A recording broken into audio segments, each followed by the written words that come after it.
E vamos esperar os 63 milhões do orçamento de 2019, que só vai acontecer em março.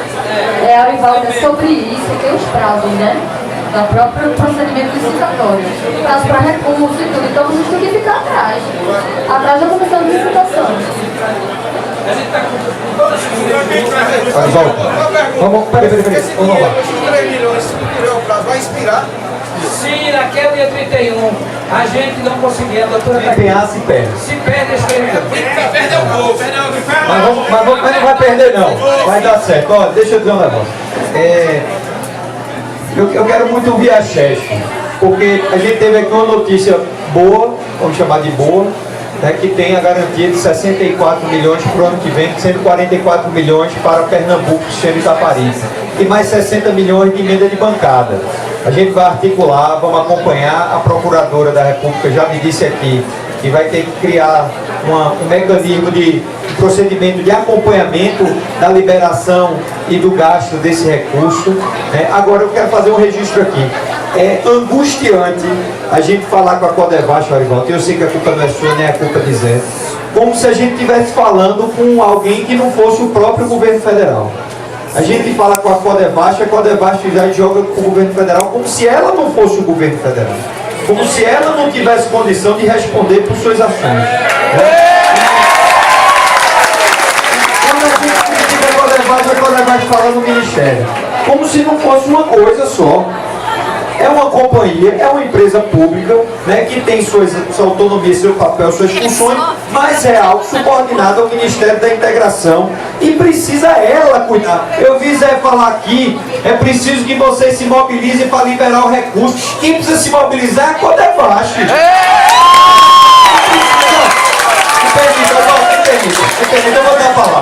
Eu vou dar a palavra. Quem precisa se mobilizar para conseguir articular não é o pequeno produtor que está aqui sofrendo, entendeu? Sem terra, sem as coisas, sem água para poder produzir. A própria Codevasf que precisa articular para conseguir a liberação desse recurso. Claro, quando for preciso a gente vai, fecha a pista, a gente vai, toma a estação de bombeamento, chama a polícia, faz o escambau, se for preciso a gente faz. Agora, quem precisa cumprir o seu papel institucional é a própria Codevasf. Agora, também eu quero fazer um registro em relação à Chesf, Brito.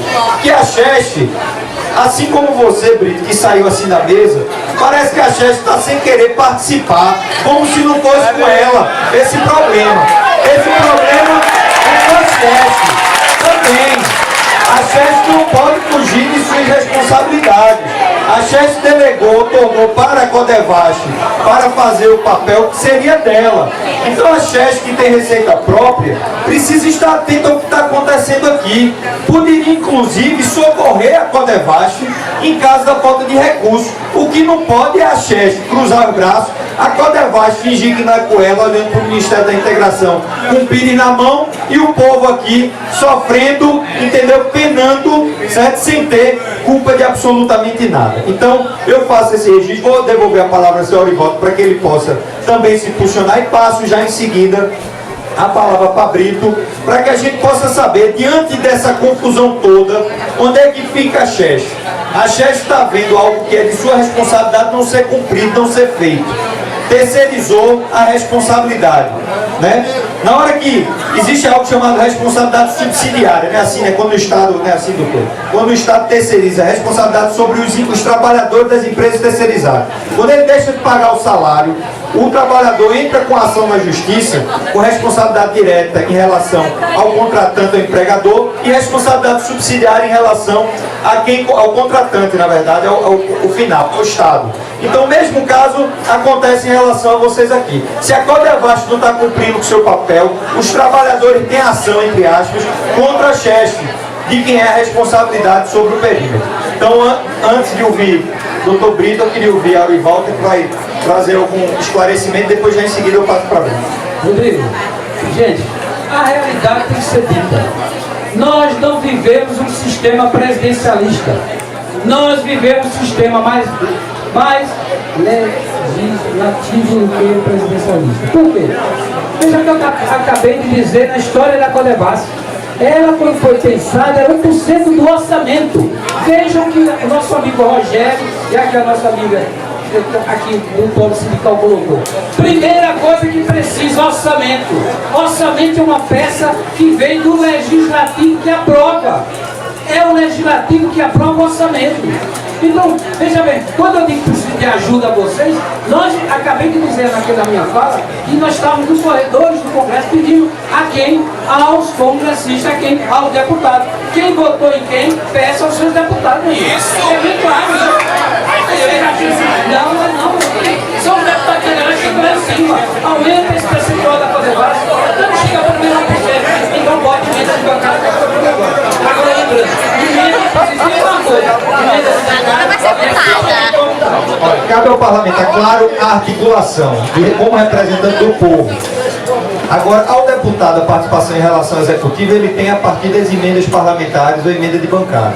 A articulação para cumprir com suas funções deve ser da própria Codevasf. Inclusive, quando a doutora procuradora, por eventualidade, quiser responsabilizar alguém, não vai responsabilizar a bancada de Pernambuco, porque não arrumou recurso, não. Vai responsabilizar o presidente da Codevasf e Vossa Senhoria. Não é assim que acontece?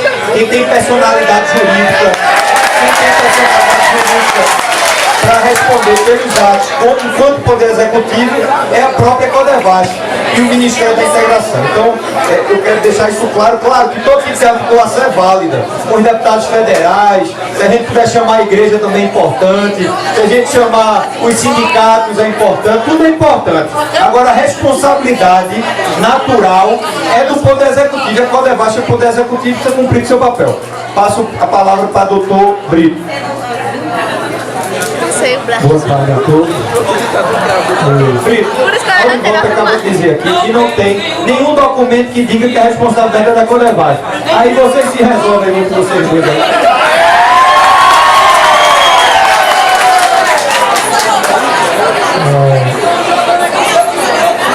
Primeiro,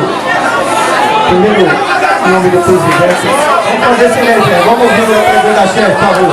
em nome do presidente, Silêncio. em nome do presidente, agradecer imensamente o convite de vocês, cumprimentar o presidente da mesa, deputado Rodrigo Novaes, e em nome deles, os demais que compõem a mesa. Veja, eu prefiro, deputado, não entrar nessa questão, eu acho que não é o fórum. Aqui nós estamos para buscar, discutir e buscar solução para os problemas que aqui foram levantados. Mas isso é fundamental. A gente saber se a responsabilidade realmente não é da... Porque veja, a ser verdade o que o Olivaldo está dizendo aqui, e a responsabilidade não é da Codevasf, o cenário já muda. Veja, o que eu estou dizendo é o seguinte, eu prefiro não entrar na polêmica, porque cada um sabe aqui sua responsabilidade, até porque estamos todos aqui representando as nossas instituições. Então, eu acho que isso é de menos. Mas assim, a gente precisa agora, né, nesse momento, esclarecer alguns pontos. E durante a fala, né, de todos que aqui se colocaram e se colocaram muito bem, eu queria também dizer o seguinte, que a gente tem um profundo sentimento do que vocês estão aí, desse lado daí, na expectativa de vocês, na solução desse problema, que são pequenos não, são grandes problemas. A gente não pode, em nenhum momento, se furtar dessa questão. Mas aí, deputado, eu queria iniciar, pelo que você disse, você se afastou da mesa como se nada tivesse com essa história. Não sei que, com todo respeito, mas eu só queria dizer o seguinte, a Chesf, desde das primeiras negociações que houveram, seja em que fórum for, está aqui a colega Genilda, do Polo Sindical, o Jorge, que acompanhou em todas as mesas, comissões que foram formadas, nós estivemos presentes. E não vamos nos furtar isso não. Agora, esclarecendo a responsabilidade de cada um, que é isso que eu estou dizendo. Não vamos estar dizendo quem é responsável e quem não é, porque a gente sabe o papel de cada um aqui. Não tem ninguém aqui para eu vim aqui para fazer de conta. Isso não existe, na minha opinião. Então, nesse sentido, deputado Rodrigo Novaes e doutora Beatriz, a gente, ao longo da fala, a gente viu, como eu pontuei aqui, fiz questão de pontuar, desde a fala de Rogerinho, na fala de Rogerinho, ele falou especificamente do orçamento, que na minha opinião, e como o colega da Codevasf colocou aqui, é o maior problema hoje. O problema hoje do sistema Itaparica está nessa palavrinha orçamento. Vamos definir, e eu vou chegar lá. Por quê? Tá? O colega Rogerinho ainda falou, de até, importante, tudo que está aqui são itens muito importantes para um perímetro como esse. Não só esse aqui, como o Virgílio colocou. Eu tenho falado que o Itapaí como um todo. Eu não posso estar aqui individualizando o comandante. O que eu posso aqui é parabenizar pela iniciativa. E a gente, quantas outras vezes vocês me chamarem, garanto aqui na mesa e está gravado aí todas. Vocês estão gravando aí. Voltaremos quantas vezes for necessário, deputado. Em busca de conjunto das soluções que são possíveis. A gente vai buscar. Falou ainda da recuperação dos canais, pagamento de energia, que esse já vai ser um dos custos muito altos do perímetro. Falou também do rateio por hectare, do valor por hectare, que é o que vocês estão... Não conseguir mais fazer nada. Então o que acontece? Já que vai ter essa negociação, eu peço a intervenção do Ministério Público na medida de que lhe couber, para que a Chesf só possa entregar a Codevasf de maneira definitiva quando todas as obras estiverem feitas. A modernização, a qualificação do perímetro, tudo revitalizado. Quando tiver tudo revitalizado, você pode passar para a Codevasf, não, passa direto para os produtores, que os produtores resolvem. Agora, a Chesf, agora em 2019, querer passar essa responsabilidade para a Codevasf, a Chesf enxergando que a Codevasf não está dando conta, né, eu acho que é um equívoco por parte de quem celebra isso. Tanto que a Codevasf se aceitar, que eu duvido que aceite, já não aceitou provisoriamente o termo de sessão provisória, você imagine definitivo. E da Chesf que está querendo de uma vez por todas se exibir da responsabilidade. Sem dizer, Brito, eu não quero aqui desprezar o trabalho que a Chesf tem na região, certo? E os benefícios foram feitos. E o trabalho que a Chesf fez ao longo dessas mais de 2 décadas. Não é isso que eu estou aqui, eu não estou desfazendo da Chesf. Inclusive eu sou um lutador lá na Assembleia para que a Chesf, o sistema Eletrobras, não seja privatizado. A gente fez aí caravanas por todo o estado lutando para que isso não acontecesse. Então, se existe uma instituição que eu respeito, é a Chesf, e todo o seu leque de serviço prestado que tem o estado de Pernambuco, que é o Nordeste. Agora, a gente também não quer que a Chesf passe para a Codevasf o perímetro dessa forma. Eu vou aqui, existem alguns pedidos de inscrição, Brito. Mário, quantas inscrições tem? 4 aí, né? Pronto, vamos já, a gente entra na reta final, certo? Mas com o encaminhamento aqui a gente tem alguém do nosso lado que tem muita força, que é a representante do Ministério Público Federal. Quem tem legitimidade para demandar judicialmente, fazer ação civil pública, chamar para termo de ajustamento de conduta, entrar com medidas para responsabilizar, inclusive pessoalmente, os representantes de órgãos públicos, a doutora Beatriz está aqui ao nosso lado, nos dando lastro para que essa audiência possa atingir o seu objetivo. Portanto, ela está aqui fazendo suas anotações, vendo aqui o que está acontecendo, né, para que a gente ao final possa fazer os encaminhamentos. Eu vou deixar o encaminhamento final para que a doutora Beatriz possa falar, certo? Ela possa dizer como é que vai ser o encaminhamento final, das providências que serão tomadas, porque a providência que eu posso tomar enquanto deputado estadual é somente no aspecto político, de pressionar, de reunir a bancada federal, de poder fazer força, mas imputação de responsabilidade, essa coisa de demandar judicialmente, o deputado estadual não tem competência para isso, nesse caso específico. Então, eu vou aqui, eu não sei se, doutora, eu vou devolver a palavra a Brito rapidinho, mas eu não sei se eu vou abrir para os 5 inscritos, eu vou abrir, vai ser 1 minuto só, é para cada um fazer uma pergunta, porque senão a gente se prolonga muito. Mas antes de passar, eu quero registrar aqui a presença representante do projeto de Santa Maria, lá do Brígida e do Urgêncio, representantes também do prefeito Humberto Mendes, de Santa Maria da Boa Vista, comigo Álvaro, secretário executivo do projeto Urgêncio, meu amigo Arrastão também, que eu vejo por aqui, cadê ele aí? Tava bom. E todos que vieram aí de longe, de Santa Maria, de Orocó, para participar conosco, dizer que esse debate aqui também tem a ver, só tem a ver com todos os perímetros, com todos os projetos, é algo que visa o bem de todos os produtores rurais. Eu devolvo a palavra rapidinho, Brito, 1 minuto, e eu queria a lista, Mário, dos inscritos. Não, pois é só uma última palavra, a última comentário que o deputado fez, para deixar claro o seguinte. Alguém quer mais? Só tem um inscrito, alguém quer mais falar? Ali, por favor, quem quiser falar, procura a Mário aqui, só são 5 inscrições, tá? Só tem um inscrito, fechou aqui nas duas inscrições, então fechou em 3, certo? O de laranja lá de boné e o de chapéu que está ali, o senhor também está aqui, 4. Álvaro, é inscrito, é? Então pronto, aqui Álvaro. Pronto, vamos. Não, rapidinho. Eu queria só esclarecer pelo outro comentário que o meu deputado fez, fazer o seguinte. Veja, nessa questão de cachaça só ficar olhando não. É que eu me coloco à inteira disposição, deputado, numa agenda sua, para a gente mostrar tudo que está sendo tratado com relação ao sistema de Caparica. Não existe, eu quero dizer aqui para vocês, não importa nenhuma da gente estar olhando, pode passar não. Nós estamos participando das discussões e tentando ajudar na busca das soluções daquilo que é possível, tá certo? Então assim, nós não estamos de braço cruzado, vendo passar aí e deixar, porque a chefe foi que fez isso ou aquilo e deixou de lado, só isso.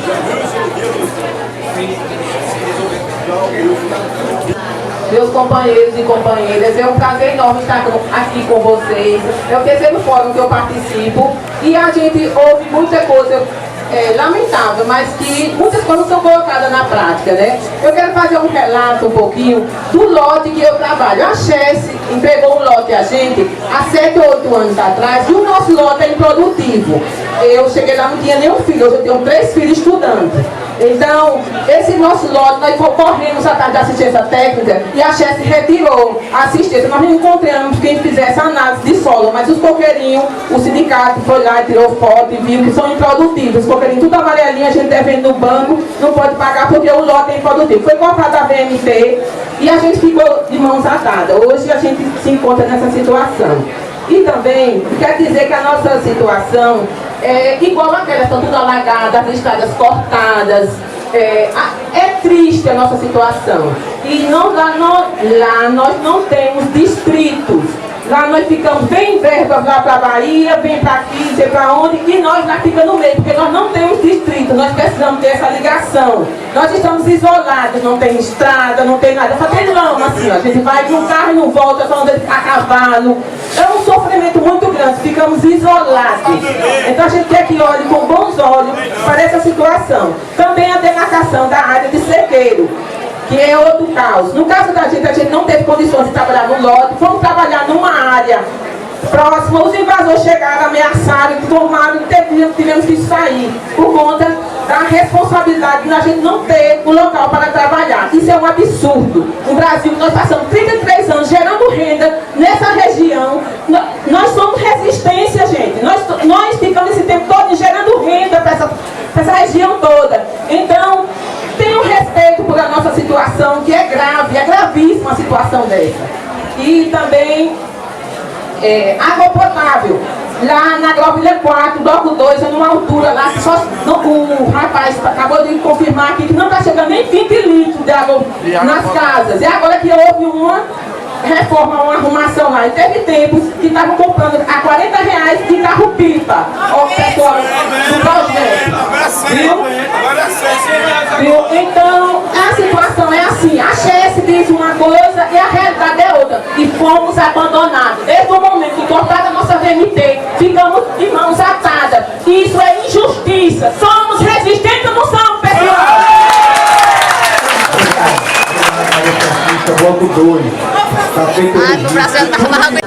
Meus companheiros e companheiras, é um prazer enorme estar aqui com vocês. É o terceiro fórum que eu participo e a gente ouve muita coisa lamentável, mas que muitas coisas são colocadas na prática, né? Eu quero fazer um relato um pouquinho do lote que eu trabalho. A Chess entregou um lote a gente há 7 ou 8 anos atrás e o nosso lote é improdutivo. Eu cheguei lá, não tinha nenhum filho, hoje eu tenho 3 filhos estudantes. Então, esse nosso lote, nós corremos atrás da assistência técnica e a Chess retirou a assistência. Nós não encontramos quem fizesse análise de solo, mas os coqueirinhos, o sindicato foi lá e tirou foto e viu que são improdutivos. Os coqueirinhos tudo amarelinho, a gente devendo no banco, não pode pagar porque o lote é improdutivo. Foi comprado a VMT e a gente ficou de mãos atadas. Hoje a gente se encontra nessa situação. E também, quer dizer que a nossa situação é igual àquela, estão tudo alagadas, as estradas cortadas. É triste a nossa situação. E lá nós não temos distritos. Lá nós ficamos bem verbas lá para a Bahia, vem para aqui, vem para onde, e nós lá ficamos no meio, porque nós não temos distrito, nós precisamos ter essa ligação. Nós estamos isolados, não tem estrada, não tem nada, só tem lama assim, ó. A gente vai de um carro e não volta, só anda a cavalo. É um sofrimento muito grande, ficamos isolados. Então a gente quer que olhe com bons olhos para essa situação. Também a demarcação da área de sequeiro, que é outro caos. No caso da gente não teve condições de trabalhar no lote, fomos trabalhar numa área próxima, os invasores chegaram, ameaçaram, tomaram, tivemos que sair por conta da responsabilidade de a gente não ter um local para trabalhar. Isso é um absurdo. No Brasil, nós passamos 33 anos gerando renda nessa região. Nós somos resistência, gente. Nós ficamos esse tempo todo gerando renda para essa região toda. Então, tenham respeito por a nossa situação, que é grave, é gravíssima a situação dessa. E também água potável. Lá na Globilha 4, bloco 2, numa altura lá, o rapaz acabou de confirmar aqui que não está chegando nem 20 litros de água nas casas. E agora que houve uma reforma, uma arrumação lá, e teve tempos que estavam comprando a R$40 de carro-pipa. Ó, pessoal do projeto. Viu? Então, a situação é assim, a Chesse diz uma coisa e a realidade é outra. E fomos abandonados. Desde o momento que cortaram a nossa VMT, ficamos de mãos atadas. Isso é injustiça. Somos resistentes ou não somos, pessoal? Bloco 2. No Brasil Meu lote foi descartado e meia. E agora? As estradas aqui, toda vez quando chove, e que os poços d'água, eles vão para a mata, no meio da gente da estrada, arromba para dentro do lote da gente daqui, a água para correr, desde o Rio Grande para o Rio, vai para dentro do lote. Aí eu tirei uma foto do meu lote, porque quem é essa máquina faz isso? Essa máquina que eu tirei para a estrada aqui, essa tinha irresponsável. Mas é de particular, de outro produtor, Não sei quem é essa máquina aí. é de Eu particular. acho que é a prefeitura ou o que é. O Zoom. Aí tá a prova, tá aqui da EB, da EB1 pra frente. Da EB1 aí. Está registrado, aqui tem um representante da prefeitura. Aí eu quero mostrar a foto que eu tirei pra minha esposa hoje. Pronto, você mostra. O Fabio vai receber aqui as fotos que vai. Hoje estou secretário executivo do projeto Fugência. Quero, Rodrigo, lhe dar um recado e justificar a ausência do prefeito Humberto Mendes. Eu estou representando ele aqui também. O governo se encontra em Brasília. E dizer que é um momento importante esse aqui. E assim, Carlos, representando a Chesse, e doutor Arivaldo representando a Codevasco. Graças a Deus vocês estão aqui nessa audiência, parabéns, porque já houve outras que foram marcadas e aí a ausência de vocês foi decepcionante. Eu estou falando com propriedade, e outros locais. Isso nos deixa triste.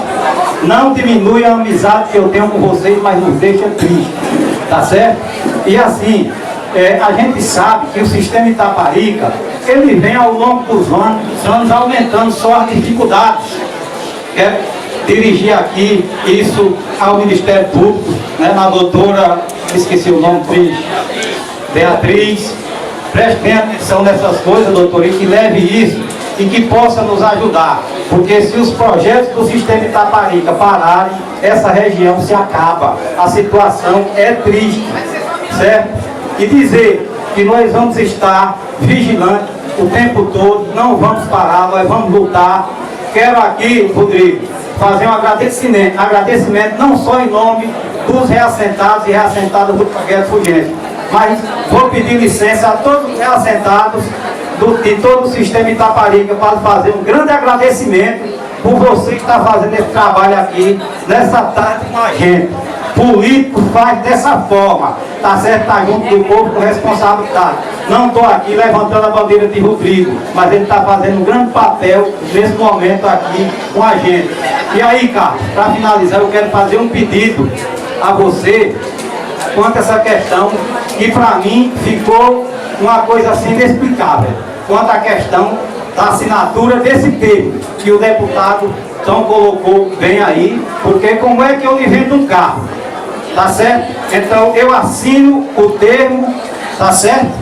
De venda, o contrato de venda, e você não assina. Então eu pedi, mas você não comprou, se você não assinou. Então se a Chesf assinou e Codevasf não assinou, tem uma coisa errada. Eu queria que você pudesse, não sei se nesse momento aqui, mas em outro momento você pudesse vir, como você já disse que pode vir, e prestar esclarecimento. E peço ao Ministério Público que se esse dinheiro sair mesmo, que eu espero que saia. Tenho fé em Deus, Nossa Senhora, e meu anjinho protetor, que saia. Tanto de bancada, Rodrigo, sei que você vai nos ajudar. Nós vamos pedir a outros deputados que nós apoiamos aqui na região todinha que tiveram voto, que possam nos ajudar nesse sentido. E também o do orçamento, esses 64, já vão tirar um, fica 63, né? E tem uma parte para Pernambuco, outra para Bahia.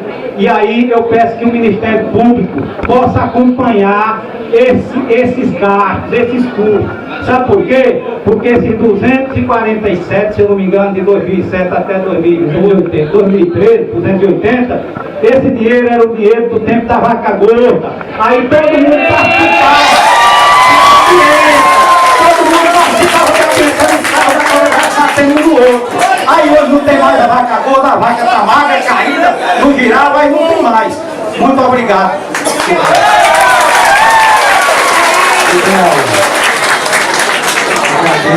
O Ministério definir cada um, mas naquilo que nós fomos chamados para esclarecer e naturalmente contribuir na busca de solução, vamos fazer sim, com responsabilidade, fazendo aquilo que cabe a gente com a instituição. Certo. Mas o que acontecia antes era que a Chesf, embora a Codevasf operasse, mas a gestão se dava pela Chesf. Eu vou pedir mais uma vez, se o senhor tiver na sua agenda, eu gostaria que o senhor abrisse um espaço para a gente fazer uma explanação para o senhor conhecer inteiramente do que é o time Itaparica. Porque está partido as informações. Eu sei, mas o que salta aos olhos aqui, Brito, é o seguinte. Mas veja, é necessário que repare, a gente está aqui com os agricultores. Então é necessário que a gente tenha um entendimento do que, como se originou o sistema Itaparica. Veio como esse negócio para cá? Por que é que veio parar nessa situação hoje? Isso é necessário, deputado, para que quando nós sentarmos aqui, a gente está mais ou menos nivelado do que a gente vai conversar. Porque dá um entendimento que a gente botou, fica todo mundo para lá, e não foi assim.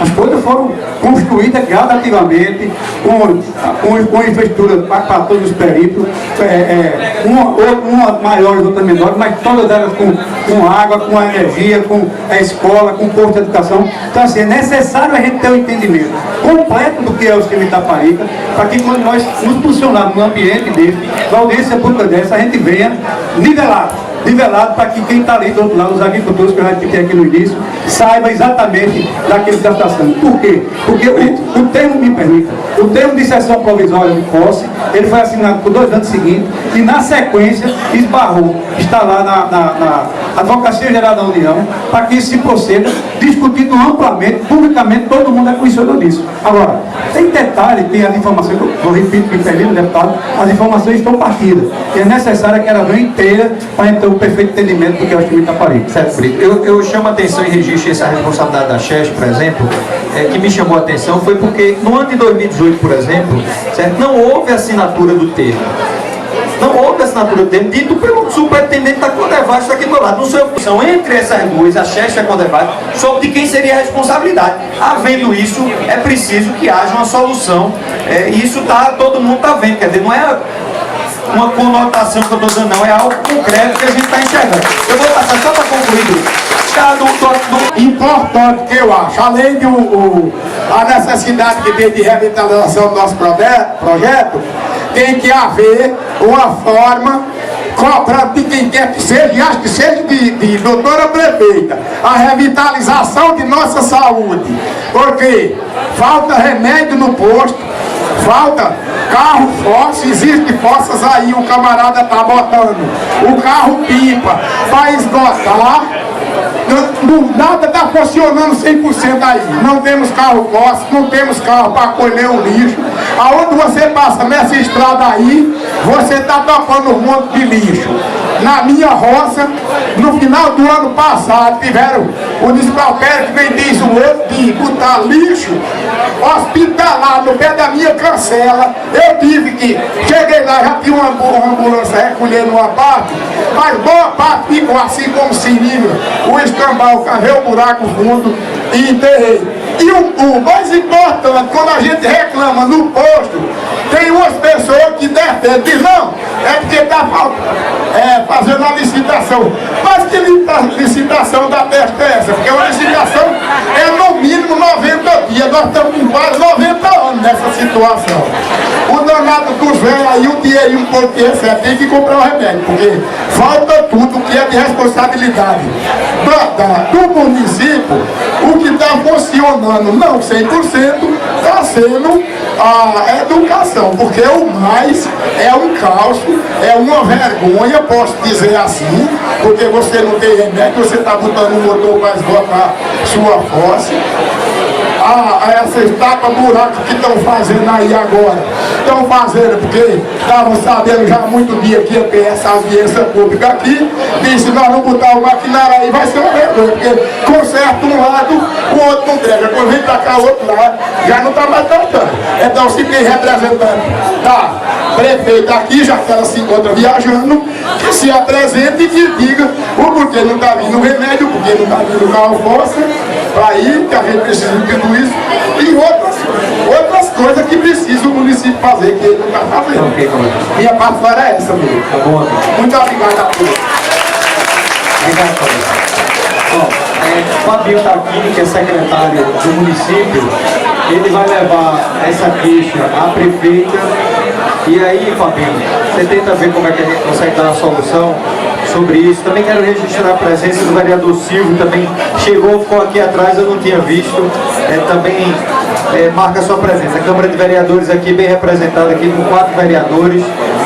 Já falei para o Evaldo, meu amigo Joilton, Silvio e meu amigo irmão Louro do Vidro.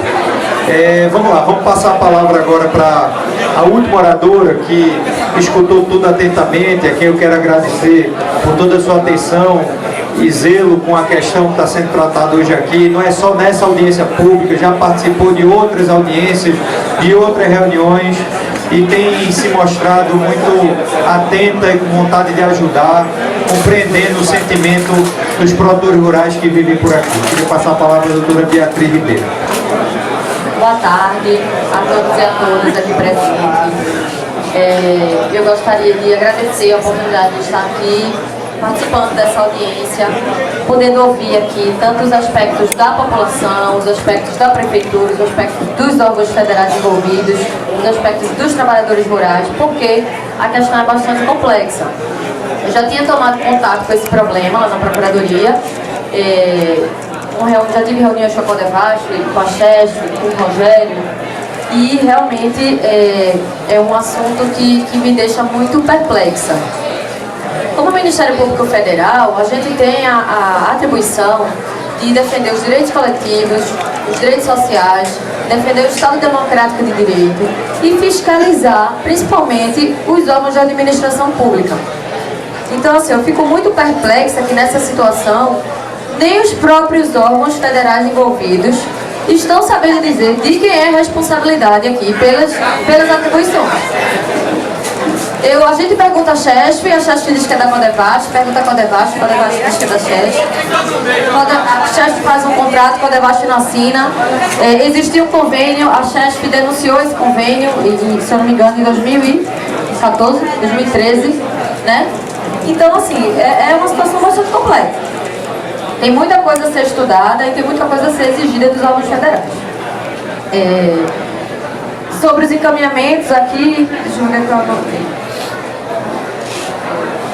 Primeiro, o senhor, acho que foi o Carlos Brito da Chesf, falou em determinar que a gente não está aqui para cobrar, nem para apontar, mas sim para determinar qual é a função de cada órgão.